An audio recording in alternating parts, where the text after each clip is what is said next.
वक्रतुंड महाकाय सूर्यकोटी समप्रभा निर्विघ्नं कुरु मे देवो सर्वकार्येषु सर्वदा.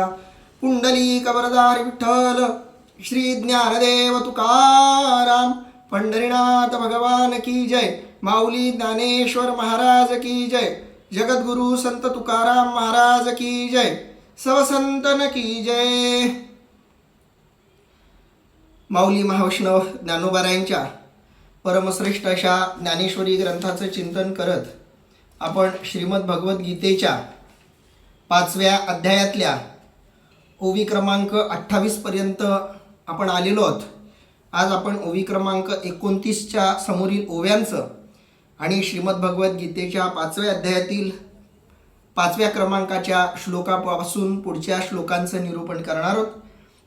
ज्यामध्ये भगवान श्रीकृष्ण परमात्मा सांख्ययोग आणि कर्मयोग हे कसे अभिन्न आहेत, यांच्यामध्ये कशी अभिन्नता आहे, या सगळ्यांचं वर्णन करताना दिसत आहेत. ज्यामध्ये भगवान श्रीकृष्ण परमात्मा सुरुवातीला म्हणतायत, यत् सांख्ये प्राप्यते स्थानं तद्योगैरपि गम्यते एकं साख्यं च योगं च य पश्यति स पश्यति. अर्थात जे स्थान सांख्यांना प्राप्त होते तेच योग्यांना क्रमाने प्राप्त होते. ज्ञाननिष्ठा व योग अर्थात ईश्वरार्थ निष्काम कर्मानुष्ठान एकच आहेत असे जो पाहतो तोच यथार्थ पाहतो. अर्थात सांख्ययोग असो किंवा कर्मयोग असो, दोघांमधूनही प्राप्त होणारं जे अंतिम ध्येय आहे ते एकच आहे, ते वेगळं नाही आहे. आणि हे दोन्हीही जो पाहतो, एक म्हणून पाहतो, तोच यथार्थ पाहतो असं भगवंत म्हणतात. एक महत्त्वाची गोष्ट इथं भगवंतानं सुचवलेली आहे. माऊलींनी सुद्धा त्या आशयाला आपल्या ओवीमध्ये सांगितलेलं आहे. ती गोष्ट म्हणजे या जगाकडं यथार्थपणे पाहता येणं, पाहणं आणि तो पाहणारा कोण याचं वर्णन या श्लोकामध्ये आपल्याला बघायला मिळतं. आपण असं म्हणतो, व्यक्ती तितक्या प्रवृत्ती. जितक्या प्रकारची माणसं, जितक्या प्रकारच्या वृत्ती तितक्या प्रकारची माणसं, जितक्या प्रकारची माणसं तितक्या प्रकारच्या प्रवृत्ती, असं आपण नेहमी म्हणतो. थोडंसं आणखी या वाक्प्रचाराच्या खोलात गेलात तर आपल्याला त्याची यथार्थता अशी स्पष्ट होते की हे सगळं जग नेमकं कसं आहे असा जर प्रश्न विचारला तर हे सगळं जग ज्याच्या त्याच्या दृष्टीप्रमाणे आहे. जो जसा बघेल तसं हे जगत आहे. जो जसा आहे तसं तो या जगाकडे पाहतो. मग हे जग कसं आहे याचं एकूण एक स्पष्ट, तटस्थ, वस्तुनिष्ठ जशास तसं उत्तर आपल्याला देता येणार नाही.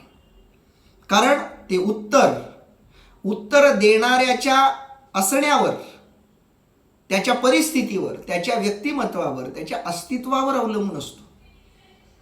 जो जसं आहे तसं त्याला हे जग दिसतं. अगदी विज्ञानाच्या भाषेतही सांगायचं झालं तर काही काळापर्यंत सगळेजण या सगळ्या जगाला स्थिर मानत होते, या सगळ्या अस्तित्वाला स्थिर मानत होते.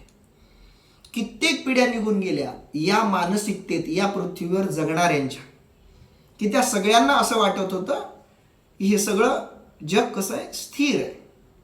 कारण त्यांना पृथ्वी स्थिर दिसत होती, जमीन स्थिर दिसत होती.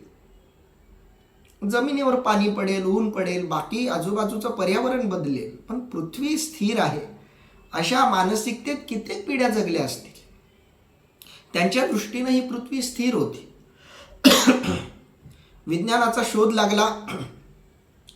विज्ञानानं ही पृथ्वी स्वतःभोवती फिरत सूर्याभोवती फिरते हा शोध लावला. सूर्य स्थिर आहे असं म्हणूनही अनेक पिढ्या आपल्यातल्या निघून गेल्या की ज्यांना सूर्य स्थिर वाटत होता, पृथ्वी स्वतःभोवती.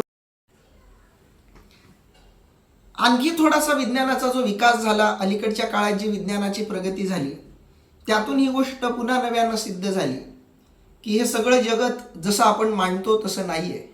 सूर्य सुद्धा फिरतोय. सूर्य सुद्धा स्वतःची जागा बदलतोय. इतकंच नाही तर आपली आकाशगंगा सुद्धा फिरतीये, सगळी गॅलेक्सी सुद्धा फिरते. या सगळ्या जगामध्ये जे जे आपल्या डोळ्याला दिसतंय, जे जे टेलिस्कोपमध्ये दिसतंय, दुर्बिणीमध्ये दिसतंय, ते कोणतंही काहीही या जगामध्ये स्थिर नाही असं अलीकडचं विज्ञान मानते आणि त्याचे पुरावेही तसे आहेत. म्हणजे सूर्य स्थिर आहे असं आपण बराच काळ मानत होतो, पण सूर्य सुद्धा स्थिर नाही, तोही फिरतोय. सगळं काही फिरतंय, पण त्या फिरण्यामध्ये एक आकार आहे. त्या फिरण्यातलं अंतर नेमकं मोजकं आहे. त्या सगळ्यांचा स्पीड ठरलेला आहे. त्या अंतरामध्ये बदल होत नाही, त्या गतीमध्ये बदल होत नाही. त्या ग्रहांचा जो एकमेकांवरचा प्रभाव आहे त्या प्रभावावर कोणत्याही प्रकारचा फरक होत नाही. आणि त्यामुळं ही गती जरी मोठी असली तरी सुद्धा सगळं आपल्याला स्थिर दिसतं. जसं तुम्ही विमानामध्ये प्रवास करत असाल तर विमानामध्ये एखादा पाण्याचा ग्लास जरी भरून ठेवला तर तो पडत नाही. विमान तर प्रचंड स्पीडनं उडत असतं आकाशात, पण तरी सुद्धा एवढ्या स्पीडमध्ये असूनही त्या विमानात असलेला पाण्याचा ग्लास थेंबरही खाली सांडत नाही. का? तर त्या विमानाची जी गती आहे ती गती त्या विमानातल्या सगळ्या वस्तूंनी सुद्धा पकडलेली असते. म्हणून ज्या गतीनं पृथ्वी फिरते, ज्या गतीनं हे सगळं ब्रह्मांड आकाशगंगा फिरते, त्याच स्पीडला आपण आपल्या कवेत घेतलेलं आहे.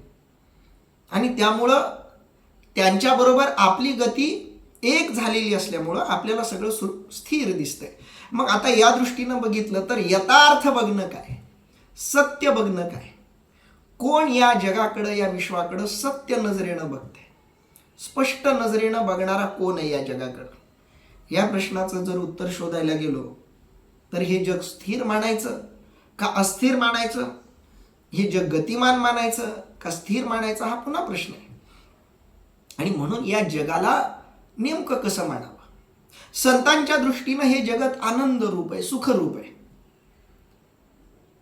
संतांना वाटतं या जगामध्ये दुःख नावाची कोणती वस्तूच नाही, परमात्म्याशिवाय या जगात दुसरं काहीच नाही. ही संतांची दृष्टी आहे, ही संतांची नजर आहे.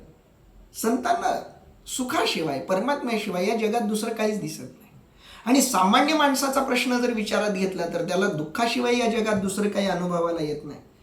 मग पुन्हा प्रश्न पडतो की हे जग दुःखमय मानायचं की सुखमय मानायचं. तत्वज्ञानाच्या भाषेत विचार केला तर जेवढे दर्शनशास्त्र आहेत त्या प्रत्येक दार्शनिकाची नजर वेगवेगळी आहे. मुळात दर्शन म्हणजे बघणं, पाहणं. भारतात जेवढे दार्शनिक होऊन गेले त्या प्रत्येक दार्शनिकाचं बघणं वेगळं आहे. चार्वाकाला हे जग जसं दिसतं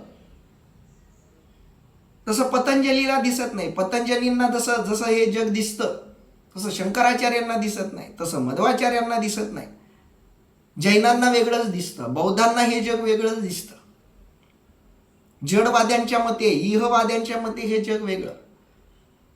प्रत्येकाच्या मताप्रमाणे हे जग वेगवेगळं आहे. आणि प्रत्येकाचं हे असंच म्हणणं आहे की आम्हाला जे दिसतंय तेच सत्य आहे. आणि हेही खरं आहे की आपल्याला जे दिसतं स्वाभाविकपणे माणूस तेच खरं मानतो. जे मला दिसतंय, जे मला अनुभवाला येतंय तेच जग आहे, तेच जगाचं खरं स्वरूप आहे असं सामान्यपणे माणूस मानत असतो. पण प्रश्न असा आहे की त्याला जसं जग दिसतंय, त्याला जसं जग अनुभवाला येतंय, खरंच हे जग तसं आहे का? तेच या जगाचं यथार्थ रूप आहे का?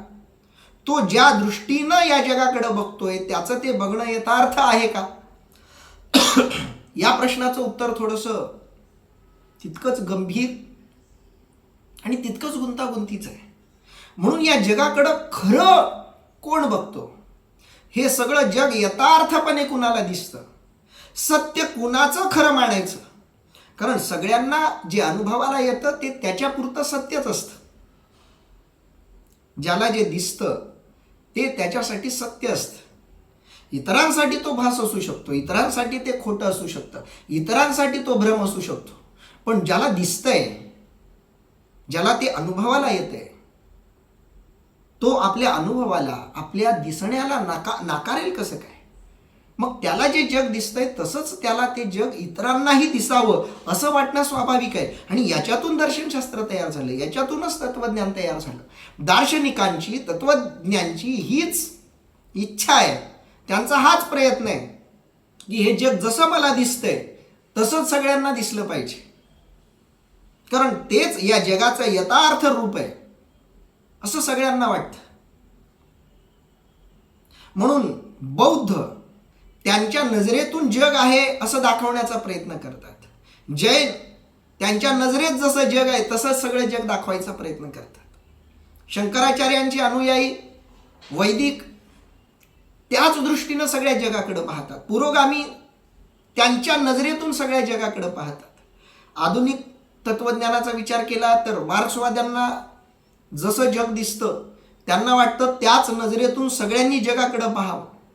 आंबेडकरवाद्यांना वाटतं की त्यांचा जो विचार आहे तोच जगानं स्वीकारावा. अगदी हे प्रत्येक संप्रदायाला, प्रत्येक धर्माला लागू आहे.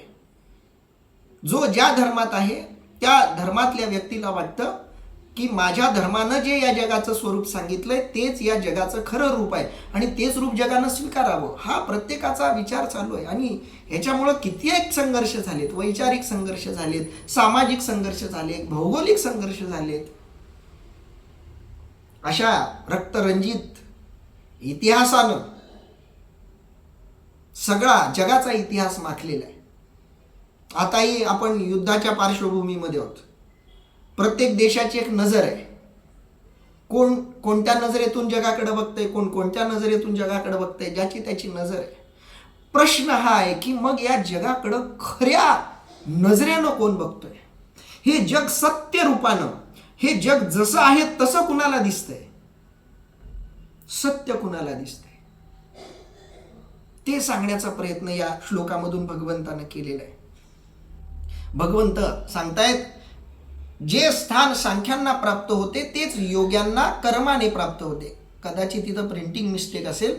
योग्यांना क्रमाने असं शब्द आलाय, कर्माने असा शब्द पाहिजे. ज्ञाननिष्ठा व कर्मयोग एकच आहेत असे जो पाहतो तोच यथार्थ पाहतो.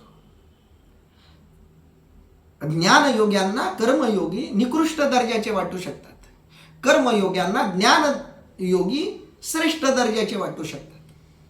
पण दोघंही एकच आहेत असं ज्याला दिसतं, असं ज्याला वाटतं ते वाटणं खरं आहे, ते दिसणं खरं आहे, ते यथार्थ बघणं आहे असं भगवंत इथं सांगतायत. आणि या जगामध्ये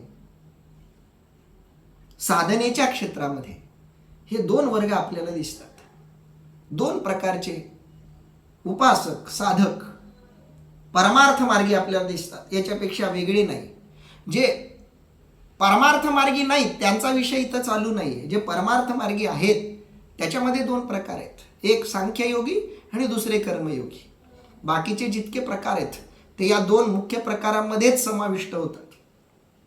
पण हे जे दोन मुख्य प्रकार आहेत हे प्रकारही एकमेकांमध्ये मिसळलेले आहेत. या दोघांमध्येही कोणत्याही प्रकारचा भेद नाही हेच सांगण्याचा प्रयत्न इथं भगवंत करतायत. कारण अर्जुनाला हे दोन वेगवेगळे दिसत आहेत. ही अर्जुनाची दृष्टी आहे. गीता का जन्माला आली? अर्जुनाला ज्या पद्धतीनं हे जग दिसत होतं त्या पद्धतीनं तो या जगाचं स्वरूप सांगण्याचा, मांडण्याचा प्रयत्न करत होता.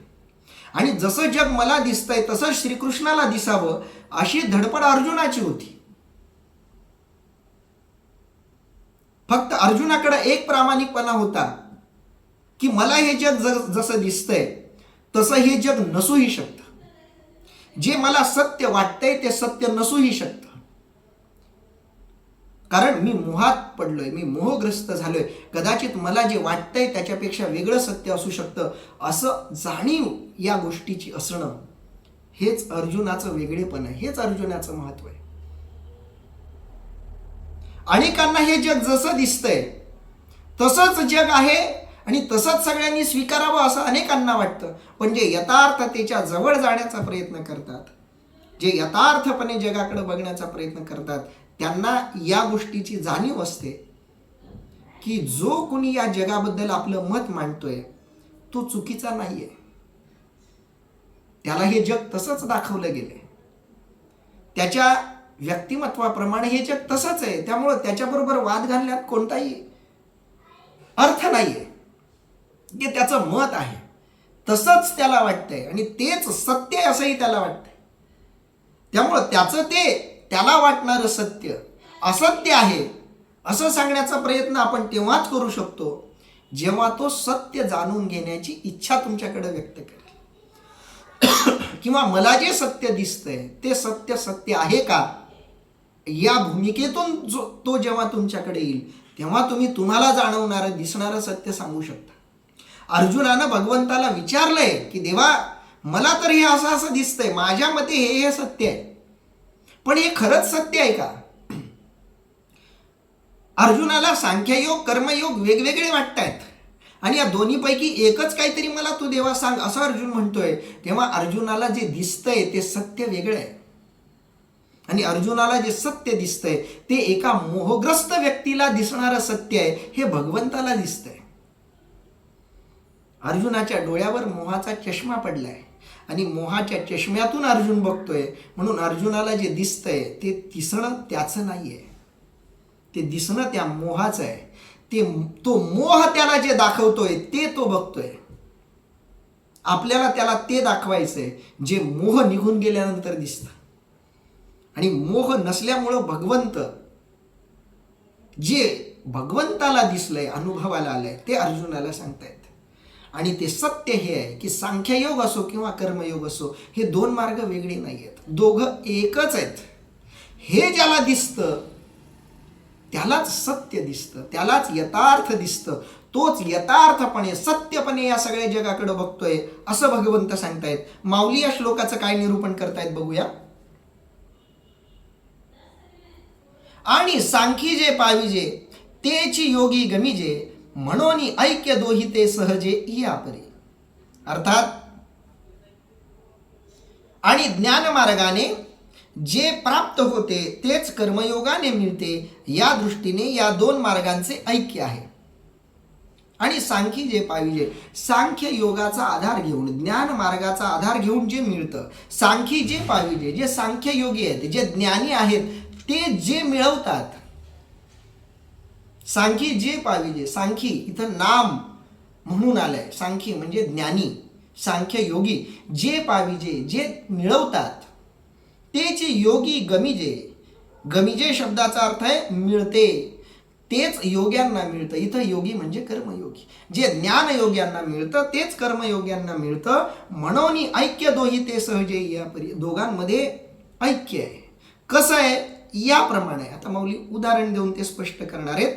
पण सांख्य योग असो किंवा ज्ञान योग असो, दोघांना जे मिळतं ते एकच आहे. आणि म्हणून एखादा ज्ञान योगी आहे आणि एखादा कर्मयोगी आहे, दोघांना भगवंताच्या दृष्टीनं समान महत्व आहे. कारण जेवढं ज्ञान महत्वाचं आहे तेवढंच कर्म सुद्धा महत्वाचं आहे. फक्त ज्ञान असो किंवा कर्म असो, त्याच्यामध्ये निर्दोषता, शुद्धता, पवित्रता, निर्मळता असणं गरजेचं आहे. एवढाच काय तो आग्रह आहे.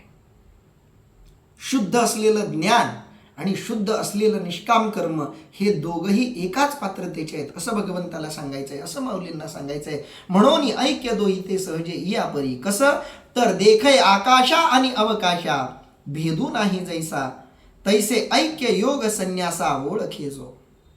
अर्थात पहा की आकाश व पोकळी यात जसा भेद नाही, त्याप्रमाणे सांख्य योग व कर्मयोग हे अभिन्न आहेत असे जो ओळखतो.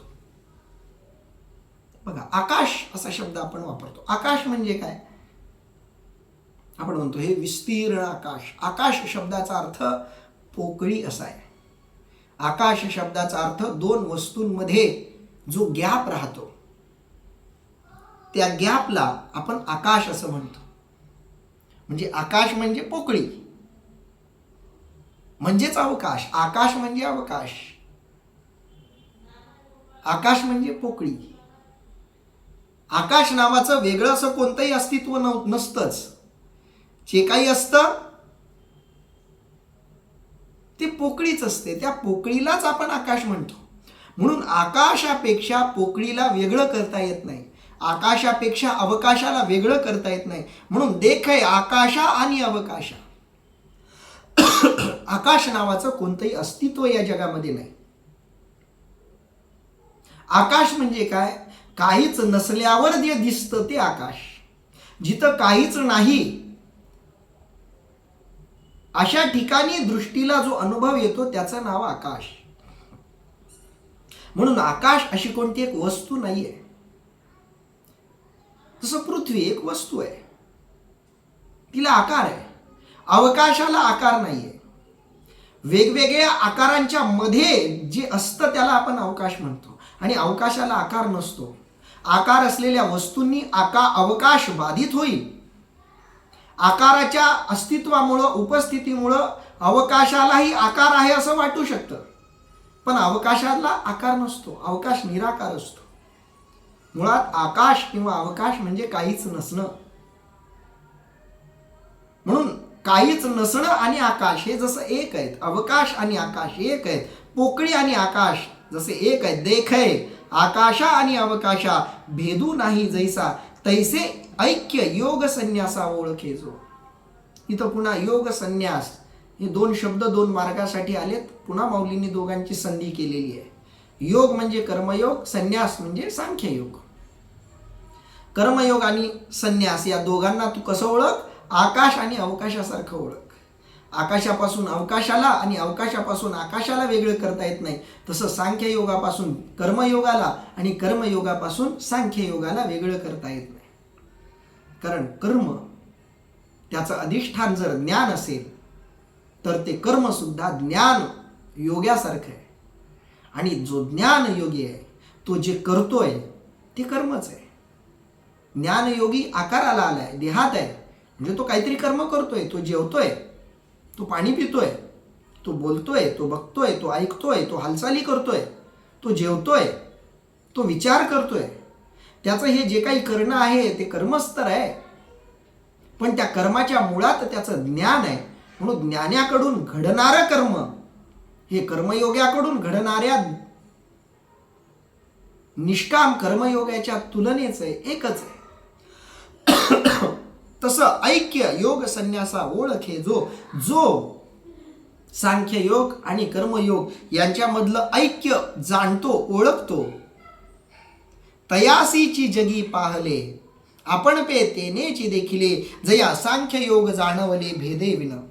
अर्थात ज्याला सांख्ययोग व कर्मयोग हे अभिन्न आहेत असे पटले, त्यालाच या जगतामध्ये उजाडले, आत्मज्ञान झाले व त्यानेच आत्मस्वरूप पाहिले.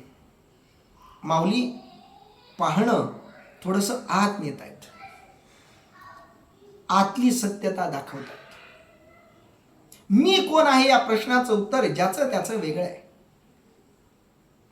ज्याची त्याची नावं वेगळी, ज्याचं त्याचं गाव वेगळं, कर्म वेगळी, त्याप्रमाणे आपण आपली ओळख करून देतो. माझं नाव ज्ञानेश्वर भोसले, माझं नाव अमकं तमकं, माझं नाव अमकं ढमकं, माझं गाव अमकं तमकं, माझा तालुका जिल्हा अमका तमका वगैरे वगैरे आपण ओळखी देत असतो. पण हे जे आपलं आपल्याबद्दलचं बघणं आहे, आपलं आपल्याबद्दलचं जाणणं आहे, ते जाणणं सुद्धा यथार्थ आहे का? ते जाणणं सुद्धा खरं आहे का? अध्यात्माच्या दृष्टीनं हे जाणणं खोटं आहे, हे जाणणं भ्रममूलक आहे. मग खरं कुणाला दिसलं? तयासीची जगी पाहले, त्यांनीच या जगामध्ये बघितलं, त्यांनाच या जगामध्ये जे सत्य आहे ते दिसलं. आपण पे तेनेची देखिले, सत्य त्यांनीच बघितलं. ज्यांनी आपण पे देखिले, ज्यांनी स्वतःला बघितलं. आपल्याला सगळं दिसतं, फक्त आपल्याला आपण दिसत नाही. जसं आपल्या डोळ्यांनी आपण सगळं जग बघतो, पण आपल्या डोळ्यांनी आपण आपल्या डोळ्यांना नाही बघू शकत. आपल्याला आपले डोळे बघायचे असतील तर त्यांचं फक्त प्रतिबिंब पाहण्याची सोय आहे. आपल्याला आपले डोळे आपल्या डोळ्यांनी बघताच येत नाहीत. आपल्याला आपल्या डोळ्यांनी आपल्या डोळ्यांचं केवळ प्रतिबिंब बघता येतं. आपले डोळे आपल्याला पाहता येत नाहीत.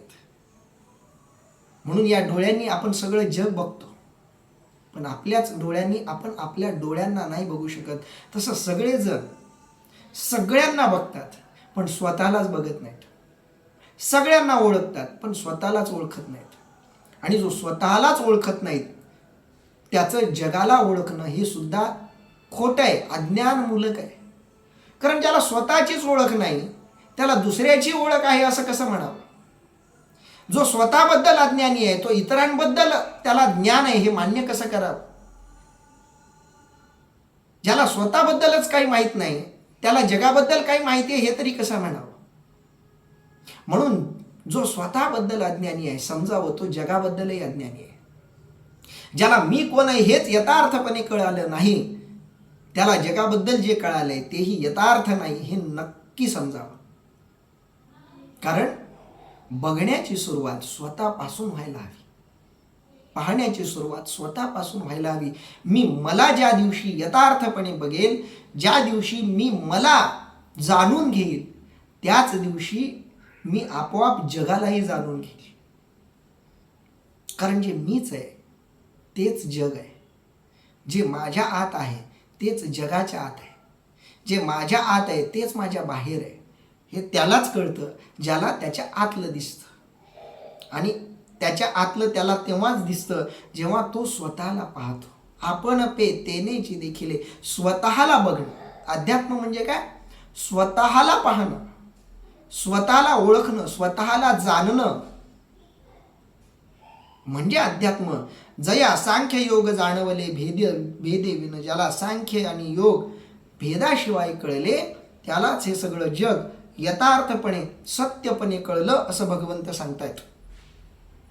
पुढं भगवंत म्हणतायत संन्यासस्तु महाबाहो दुःखमाप्तुम योग्यतः योगयुक्तो मुनिर्ब्रह्म न चिरेणाधिगच्छति. अर्थात अर्जुना, पण परमार्थ संन्यास अर्थात सांख्ययोग कर्मयोगा वाचून प्राप्त होणे कठीण आहे.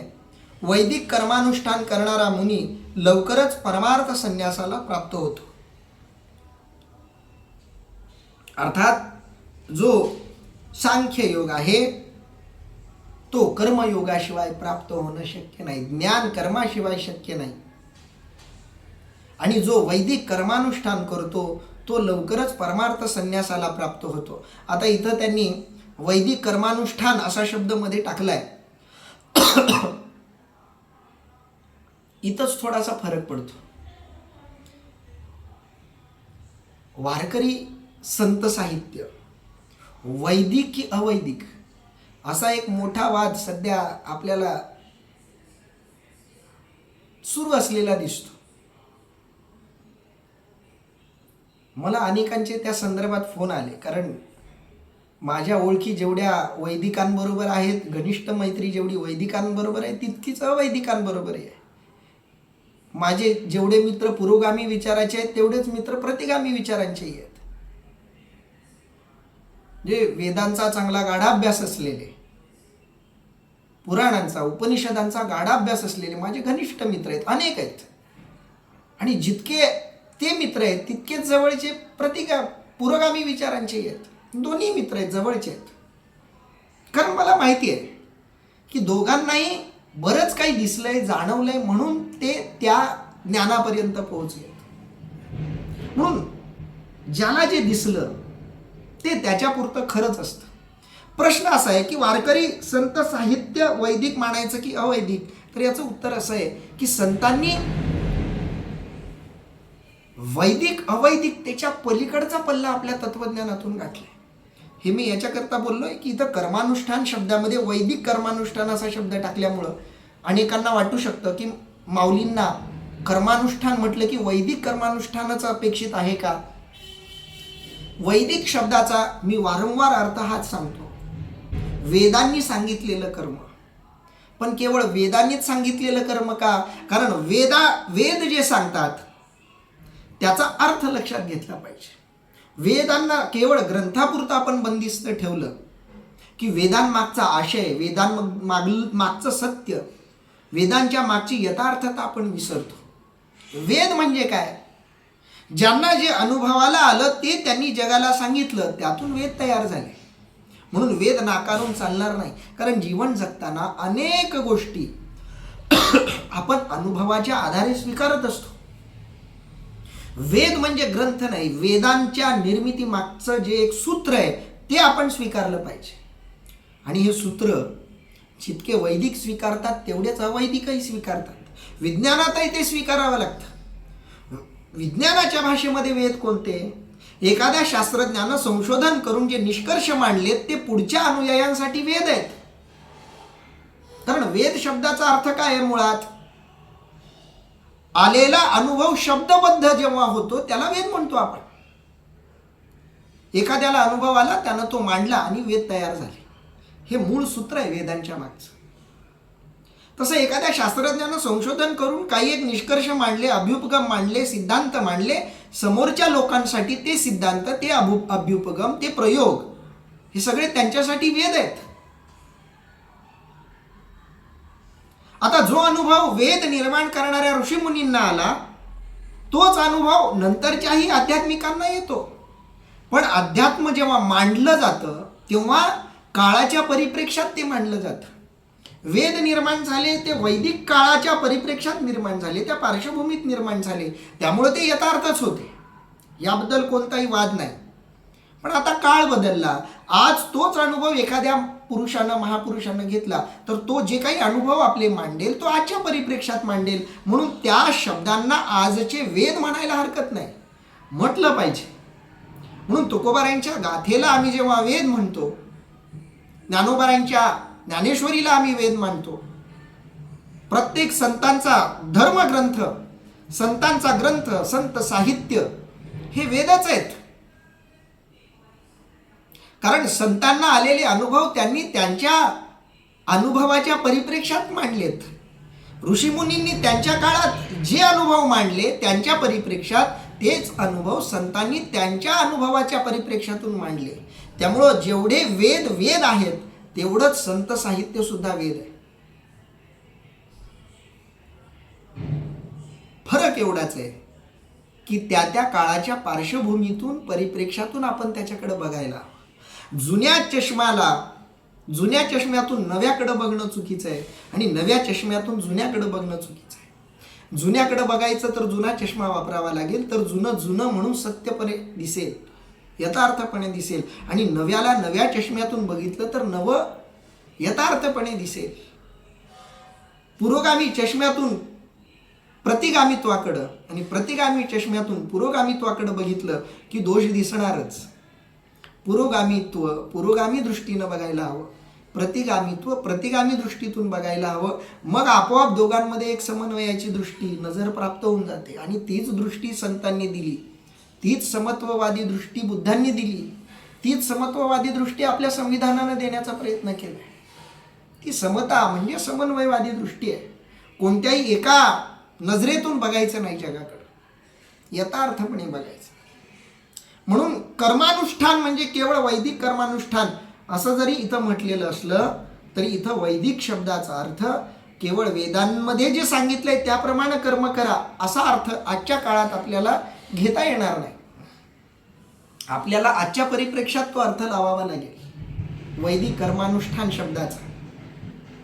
आणि म्हणून आपण हे थोडंसं विश्लेषण केलं. माऊली या श्लोकाचं काय निरूपण करतायत ते बघूयात. जो युक्ती पंथे पार्था चढे मोक्ष पर्वता, तो महासुखाचा निमथा वहिला पावे. अर्थात अर्जुना, जो या कर्मयोगाच्या हातवटीच्या मार्गाने मोक्ष पर्वतावर चढतो तो परमानंद रूपी शिखर त्वरेने गाठतो. जो युक्ती पंथे पार्था, जो या योग्य अशा मार्गानं, वैचारिक मार्गानं या रस्त्यानं चढतो तो मोक्षरूपी पर्वतापर्यंत सहज पोहोचतो. जो कर्मयोगाचं अनुष्ठान करतो किंवा सांख्य योगाचं अनुष्ठान करतो तो मोक्षापर्यंत पोहोचतो, तो सुखापर्यंत पोहोचतो. तो महासुखाचा निमथा म्हणजे शिखर, त्याला महासुखाचं शिखर वहिला पावे, लवकर पावे, लवकर मिळतं. पण मार्ग योग्य असला पाहिजे. युक्तिपंथे असा शब्द माऊलींनी वापरलाय. विचारपूर्वक मार्गक्रमण केलं पाहिजे, विचारपूर्वक आपण चाललो पाहिजे. जो विचारपूर्वक चालतो त्याला मोक्ष लवकर मिळतो. जो विचारपूर्वक चालतो त्याला महासुखाचं शिखर लवकर मिळतं. एरा योग स्थिती जया सांडे, तो वायाची गा हव्यासी पडे, परी प्राप्ती कही न घडे संन्यासाची.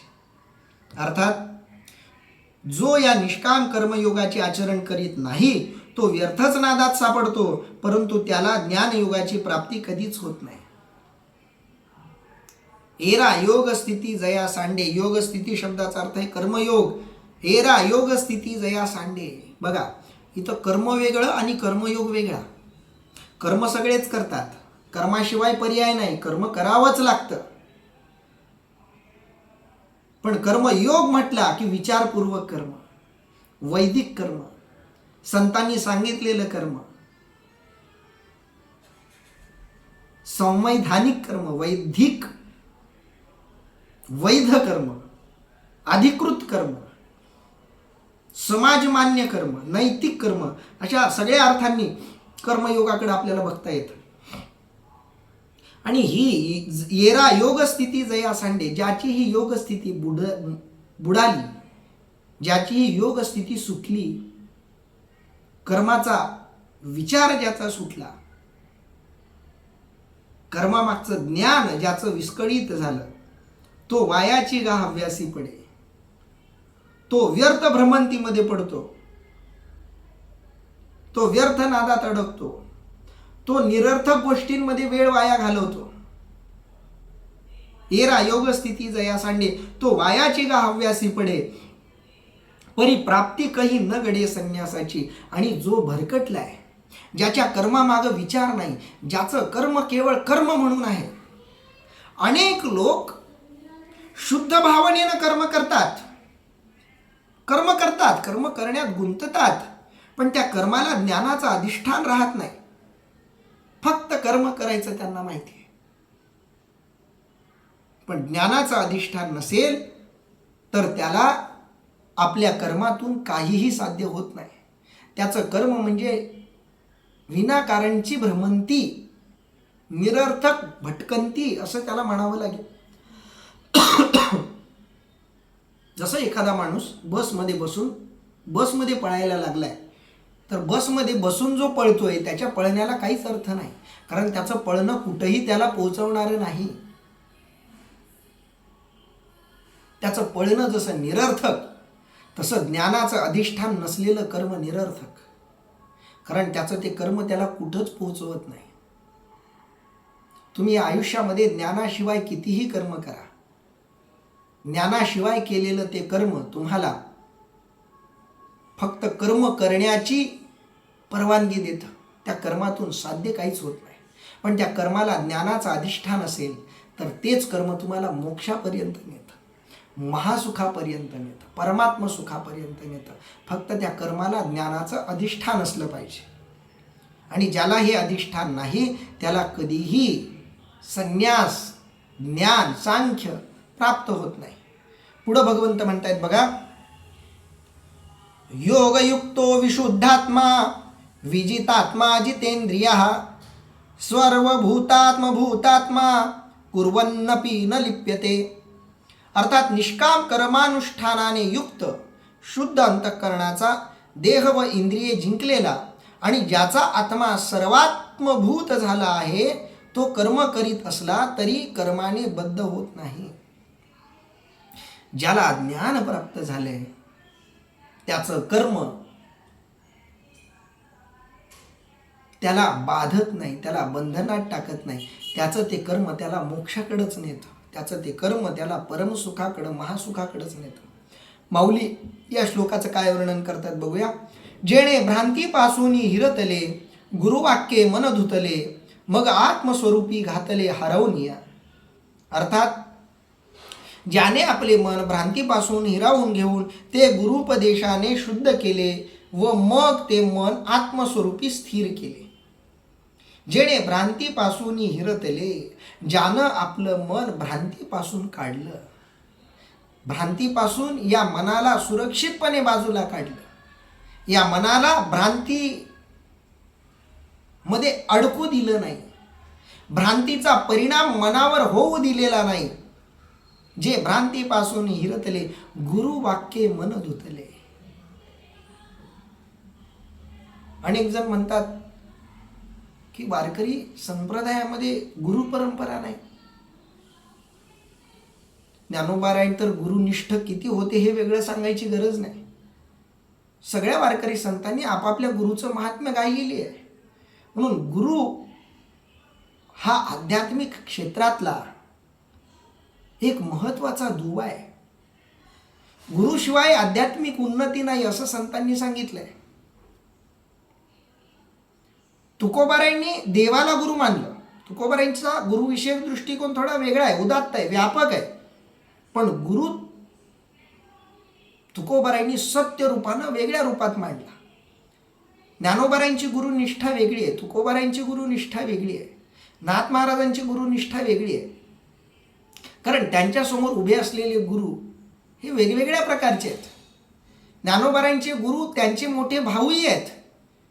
त्यांना त्यांच्या गुरुचा भौतिक सहवास दीर्घकाळ लाभलेला आहे, म्हणण्यापेक्षा जन्मापासूनच लाभलेला आहे. तुकोबारायांना गुरु एका वयाच्या विशिष्ट अवस्थेत भेटलेले आहेत. त्यामुळं गुरुबद्दलची मतं, गुरुबद्दलच्या भावना वेगळ्या आहेत. पण याचा अर्थ त्यांच्याकडं गुरुनिष्ठा नव्हती असं नाही.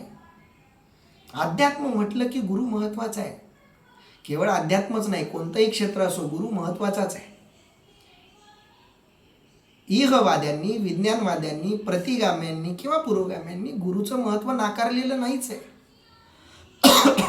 अध्यात्माच्या क्षेत्रात तर गुरुवाक्ये मन धुतले. गुरुच्या वाक्यांनी ज्यानं मन धुवून काढलं, गुरुच्या शब्दांनी ज्याच्या मनातले विकार निघाले, व्यवहारात, प्रपंचात, संसारात, भौतिक जगात वावरताना मनावर जो मळ चढतो, विकार चढतात, ते सगळे विकार गुरुच्या शब्दांच्या साबणाने ज्यानं धुवून काढले. गुरूंचे शब्द म्हणजे विकारांना मारणारे, गुरूंचे शब्द म्हणजे दोषांना घालवणारे. गुरुवाक्ये मन धुतले, मग आत्मस्वरूपी घातले हरवनिया. आणि मग त्यांनी आपलं मन आत्मस्वरूपामध्ये स्थिर केलं. आत्मरूपामध्ये आपलं मन टाकलं म्हणजे हरवनिया. स्वतःला हरवणं खूप गंभीर, गूढ, रहस्यमयी असा शब्द माऊलीने वापरलाय. मग आत्मस्वरूपी घातले हरवनिया. जो स्वतःला हरवतो तोच हे जग जिंकतो. या आध्यात्मिक क्षेत्रातलं वेगळेपण हे आहे की जो स्वतःला गमावतो तोच सर्व काही मिळवतो, आणि जो स्वतःला सावरतो, स्वतःला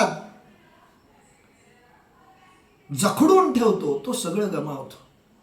जो सगळं लोटून टाकेल त्यालाच या जगात सगळं मिळेल, आणि जो सावडायचा प्रयत्न करेल त्याच्या हातातून सगळं सुटून जाईल. या जगामध्ये जो पकडून धरायचा प्रयत्न करेल त्याच्या हातातून सगळं सुटून जाईल, आणि जो सगळं सोडून देईल त्याला सगळं मिळून जाईल. हे अध्यात्माचं सूत्र आहे.